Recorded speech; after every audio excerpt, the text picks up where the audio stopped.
জামাতের দেখানো পথে হাঁটলেন বিএনপির মন্ত্রী প্রতিমন্ত্রীরা। জামাতের পথ অনুসরণ করেই বিএনপি মন্ত্রী প্রতিমন্ত্রীরা একই বক্তব্য পেশ করলেন।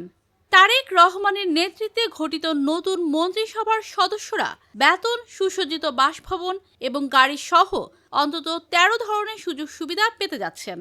তবে রাজনৈতিক ঐতিহ্যে পরিবর্তন এনে বিএনপি ও জামায়াত উভয় দলই ঘোষণা করেছে যে তাদের কোনো এমপি শুল্কমুক্ত গাড়ি বা প্লট নেবেন না।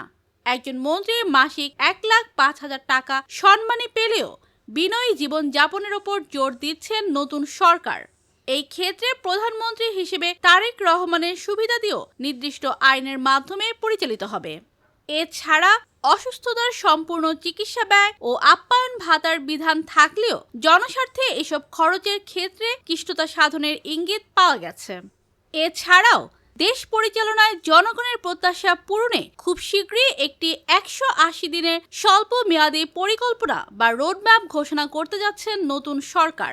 বিশেষ করে পবিত্র রমজান মাসে দ্রব্যমূল্যের ঊর্ধ্বগতির নিয়ন্ত্রণ এবং বাজার পরিস্থিতি স্বাভাবিক রাখাকেই সবচেয়ে বড় চ্যালেঞ্জ হিসেবে দেখছে সরকার। প্রধানমন্ত্রীর নির্দেশনায় উপদেষ্টা ও মন্ত্রীরা সম্মিলিতভাবে এই চ্যালেঞ্জ মোকাবেলায় কাজ শুরু করেছেন।